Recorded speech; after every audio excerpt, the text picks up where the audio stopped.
Welcome back to another walkthrough tutorial. Today I'm going to give you my approach. The reason why I'm picking traditional Tbar rows is because most of the time we're going to have these in the gym. I'm talking about your landmine type. They're usually in a corner somewhere in a rusty old gym, or they're in a new gym with the nice little, looks like a home base plate at the bottom of it. And then we have this contraption here. So the reason why I want to do these is I want to show you guys how I go through this to give you a better idea of how to feel this movement. And I love this movement because you're getting all the best things with it. You're getting some erectors in there. You're getting obviously your lats. You're getting some traps, rhomboids, rear delts, everything. And if you do these things right, you can capitalize on all the gains. So a couple of things first. I'm always going to find a plate that's going to be 35-pound plate max. Reason why is because the bigger the plate, the less range of motion you get. And you end up having this thing hit your chest. We don't want that. So I'll get like a 35 or a 25. Doesn't really matter. The smaller the plate, the more room you're gonna have when you start doing this. So, a couple things. First things first. Handles, you're gonna use this. That's why I'm using this. I can use the fancy prime rotate handles, but you guys will be like, I don't got those. What do you have, Johnny? And I'm like, we got this. So we're gonna go with this traditional, what's this called again? V-bar. It's not a V-bar. It's whatever it is. Traditional grip. I don't remember what it's called. I don't use things that often. I'm so advanced. I don't use these old contraptions. So if you can get, there's some nice handles out there, you're not gonna get one. I'm just gonna be honest. Unless your gym cares about it and buys it, or you're at one of those cool gyms that really care about you and they invest in some proper ergonomically correct handles, you're gonna get the old school this thing. So when we're doing these, a couple things I want you to understand is how to feel the weight, how to shift your weight to a better overall center of mass. So you're gonna counterbalance this weight. Remember we were talking before about center of mass? It's basically like, you're basically shifting your body around this center part here. Your center of mass is basically like this, right? It's here. Where you shift this weight is gonna do a lot and determine how balanced you are. So we wanna have an even distribution of hip and knee flexion sitting back. Now, when we do this, a lot of the problems we have doing these is, here's one way people do this. Yeah, buddy!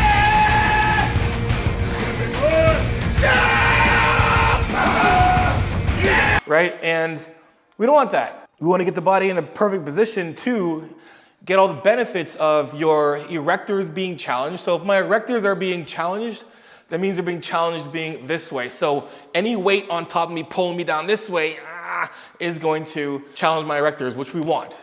Any hinge position we're in, whether you're doing a bent over row, bent over dumbbell row, barbell row, T-bar row, this is going to be challenged because it has to keep you in this position. So we want to be here.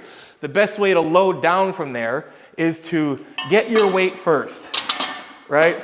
I'll get my weight first and I'll pick this thing up like a deadlift. I'll treat it like a deadlift. I'll get here, I'll sit back, my knees, I'm not gonna flex my knees forward like this. We don't want knee flexion. We want hip hinging. Pretend you got you're in a dirty ass bathroom. For you new people out there, I make weird analogies. Most of y'all probably been in a bathroom before that's been dirty. You probably made the crazy, bird's nest of toilet paper. That's what my dad did. I'm doing with my kid now and it's kind of cool. She's like, why do you do that? I'm like, because the thing's dirty. I don't sit on a nasty ass thing. So I make a bird's nest of toilet paper. Either way, you're not just sitting on it comfortably at home. Like, you're not just being like, yeah, I got to go to the washroom. Whew. You're not doing that in a public bathroom. I don't care if it's the cleanest public bathroom. You're probably doing something like this.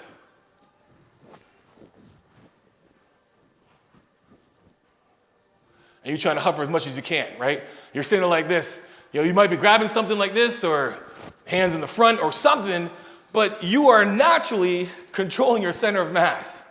How you can hover over the toilet and sink that swish, bloop, right?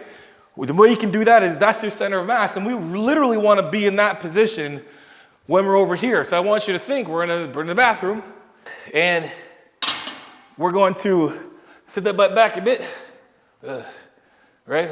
Nasty. And you're not this low because that's weird, but either way. Now we're gonna pretend, remember that little trick I always said, like, how do I get my brace? How do I engage my lats? Well, pretend someone's tickling your armpits. You're like, I won't do that, right? Immediately, you know exactly what that feels like. Now we're here in a brace, we're gonna stand up, all right? Now I stand up like this because from here, I'm actually on the angle of the T-bar.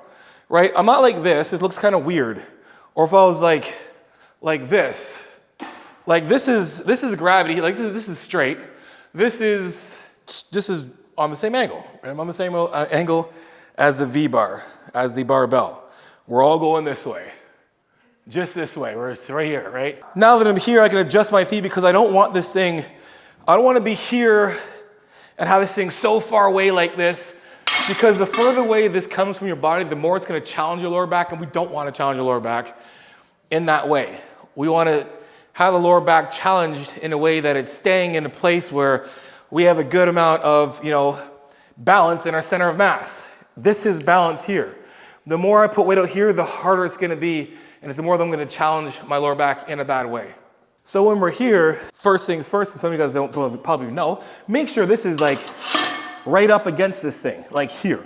We don't want it down here. I've seen this before. We want it right there, right there, right here, right flush up against it. Grabbing our weight from here. Someone's tickling our armpits, sitting back, head up. We're not gonna bend our knees forward much. We're just gonna throw our butt back.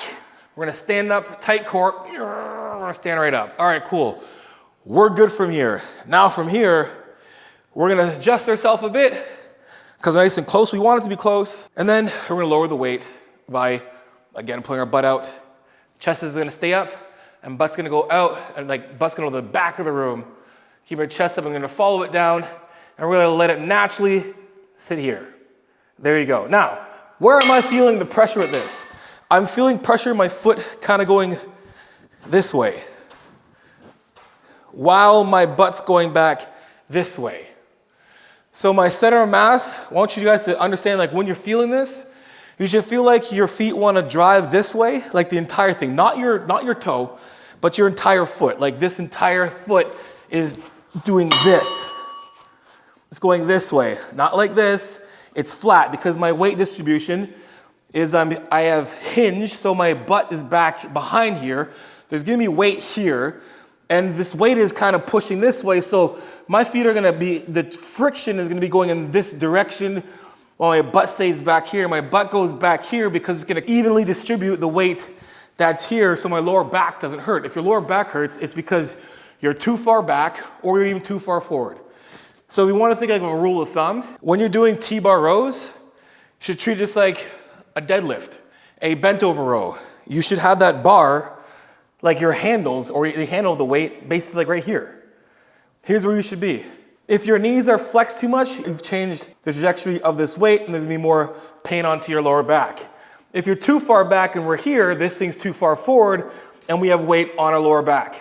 We want to be close up to this when we descend. We're descending into like a RDL down to here, right? Now, from here, remember, my weight's going this way, butt's going back. Right now, I'm at a good height where I'm up a little bit, like I'm standing up, I'm pushing, I'm straightening my legs a little bit. Not a lot, just a little bit, just so my butt stays back. And from here, I'm pulling. My scaps are opening and then closing. Now, on the way down, my butt's kind of moving back and staying back. When I pull, it's almost like my body comes into the weight. It's like I'm subtly just doing this. I'm not doing this. I'm doing this. And that weight's kind of shifting from my heel to my toe, but my entire foot stays on the ground. So I'm doing this here. Butt goes back here. My butt stays back. It doesn't go down even more. I'll go up. It stays in this position, and it just, when it's going, the weight's going down, my butt's almost like stretching back and pulling. And I don't have any knee flexion, so I'm not doing any of this. When we get this, we're gonna walk up all boss, swinging it like an old cowboy, fucking gangster. Don't do that. You got the weight, we're gonna do that. It's gonna stick right on the front here. We're gonna grab that on our hands. We're gonna make sure they're sticking. We're right gripping the hands. My knuckles are facing down. I'm gonna creep up a bit. My butt's gonna go back just like a deadlift. I'm gonna have a flat back. And I'm gonna stand up. I'm gonna readjust myself. Shimmy, shimmy, whatever. Shoulders back away from my ears. My chest is up. Adjust my feet a little bit again. And then I'm gonna descend by having my butt go backwards. I'm feeling that weight in my toes, but still against my entire heel, right? And even there, I'm go up a little bit more. There you go. I'm down, perfect here. Now I'm pulling, butts back, comes in subtly. Everything stays the exact same, right? My back doesn't change. I'm not lowering the weight here. I'm pulling the weight to my body and greeting it with my chest. Pull, stretch, pull. Weight's going back. I'm sitting back a little deeper, stretching, pulling myself in. Stretch, pulling myself in. And that's how I approach my traditional landmine T-bar rows. Take those cues, apply them. Don't just watch the entire video again. Watch clips of it. I'll chapter at the bottom, watch clips and practice those little parts and apply them next time you're in the gym. And let me know how it goes in the comment section below. Anyway, guys, until next time, you know how it is. Iron sharpens iron, progressive overload your life. In the meantime, keep dream chasing. Peace.